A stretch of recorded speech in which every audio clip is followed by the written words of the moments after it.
So এটা হচ্ছে অনর উইন আর-টি, এবছরের সবচেয়ে মাইন্ড ব্লোয়িং একটা স্মার্টফোন।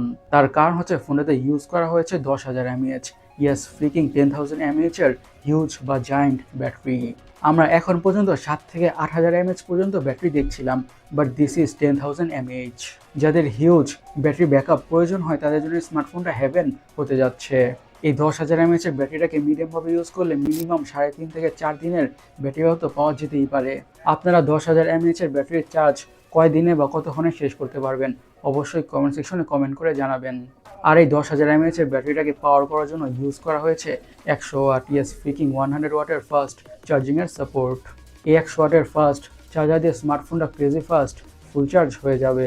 আর ফোনটার ডিজাইনের কথা বলে, yes this phone also looks like iPhone 17 pro max. এখনকার দিনের অনেক স্মার্টফোনই এই সেম প্যাটার্নটা ইউজ করছে।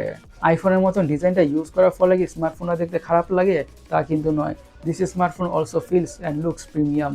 ফোনটার লুকসটা দেখেই বোঝা যাচ্ছে এটি যে একটি ফ্ল্যাগশিপ লেভেলের স্মার্টফোন। আর আমাদের মনে হচ্ছে 2026 সালের অলমোস্ট সবগুলো স্মার্টফোনে এই সেম টাইপের ডিজাইনটাই ইউজ করবে বা এই সেম টাইপের প্যাটার্নটাই ফলো করবে স্মার্টফোন কোম্পানিগুলা। কজ আইফোনের ডিজাইনটা অলওয়েজই ট্রেন্ড হয়ে যায়।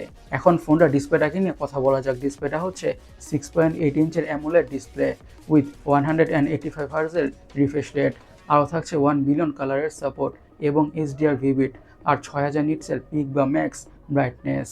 এই প্যানেলটাতে যে কোনো ধরনের কন্টেন্ট, ইউটিউব ভিডিওস, মুভিস বা সিরিজ, এনিথিং ওয়াচ করে বা দেখে মারাত্মকভাবে এনজয় করা যাবে। আর 185 হার্জের হায়ার রিফ্রেশার থাকার কারণে স্ক্রোলিং করে, ব্রাউজিং করে বা গেমিং করে যে কোনো ধরনের টাস্কই পারফর্ম করে ক্রেজি লেভেলের স্মুথনেসে ফিল তো পাওয়া যাবেই। আর H2H সিমেট্রিক্যাল ভিজুয়ালস থাকার কারণে যে কোনো ধরনের কন্টেন্ট দেখতে তো ভালো লাগবেই, একেবারে সিনেমা হল টাইপ এক্সপিরিয়েন্স পাওয়া যাবে। আর 6000 নিটসের পিক বা ম্যাক্স ব্রাইটনেস থাকার ফলে আউটডোর ভিজিবিলিটি অনেকটাই ভালো হতে যাচ্ছে। এখন ফোনটার হার্ট অথবা চিপসেট নিয়ে কথা বলা যাক। ইউজ করা হয়েছে স্ন্যাপড্রাগন 8 এলিট। এটি একটি 3 ন্যানোমিটার বেসড অক্টোকর প্রসেসর, আর এটি একটি ফ্ল্যাগশিপ লেভেলের প্রসেসর। তার মানে হচ্ছে ফোনটি থেকে ফ্ল্যাগশিপ লেভেলের পারফরমেন্স পাওয়া যাবে। হাই লেভেলের গেমসগুলোকে ম্যাক্স আউট সেটিংসে খুবই ভালোভাবে খেলা যাবে অথবা রান করা যাবে কোনো ধরনের ইস্যুস ছাড়াই। এবং day to day regular task, social media using, switching between apps, multitasking, এমন যে ধরনের কাজ আছে ফোনটা ইজির সাথে বা ব্যাটারি স্মুথভাবে হ্যান্ডেল করে ফেলবে। সেই ব্যাপারে বা সেই বিষয়ে কোনো সন্দেহই থাকছে না। একটি ফ্ল্যাগশিপ লেভেলের স্মার্টফোন থেকে আমরা যেমন ধরনের পারফরমেন্স এক্সপেক্ট বা আশা করি থেকে ফোনের থেকে এক্স্যাক্টলি তেমন ধরনের পারফরমেন্সই পাওয়া যাবে। ফোনটার র্যাম এবং স্টোরেজ বিএনএস অথবা থাকছে 12 GB RAM, 256 GB storage, 16 GB RAM, 256 GB storage, 16 GB RAM, 512 GB storage, 16 GB RAM, 1 TB storage. এখন ফোনটার অপটিক্স বা ক্যামেরাটাকে নিয়ে কথা বলা যাক। ইউজ করা হয়েছে 50 মেগাপিক্সেলের প্রাইমারি সেন্সর উইথ পিডিএফ আর ওআইএস, আর সেকেন্ডারি ক্যামেরাটা হচ্ছে 12 বা 12 মেগাপিক্সেলের আল্ট্রা ওয়াইড অ্যাঙ্গেল ক্যামেরা।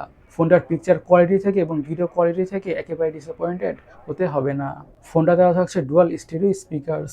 সিকিউরিটির কথা বলে ইউজ করা হয়েছে under display ultrasonic fingerprint sensor. ফোনটার কালার ভেরিয়েন্টসের কথা বলে ব্ল্যাক, হোয়াইট এবং ব্লু, এই 3টি কালার ভেরিয়েন্টে পাওয়া যাবে। এখন ফোনটার দামটাকে নিয়ে অথবা প্রাইসটাকে নিয়ে কথা বলা যাক। ফোনটার দাম রাখা হয়েছে 330 ইউরো, যেটাকে বাংলাদেশি টাকা কনভার্ট করলে অলমোস্ট 47,500 টাকার আশেপাশে হয়। এই প্রাইস নিয়ে বা এই দামে ফোনটা কিন্তু একটা crazy deal, right? Not just crazy deal, খুবই ভালো একটা ডিল। এখন দেখা যাক স্মার্টফোনটাকে বাংলাদেশের বাজারে কী প্রাইসে বা কী দামে পাওয়া যায়।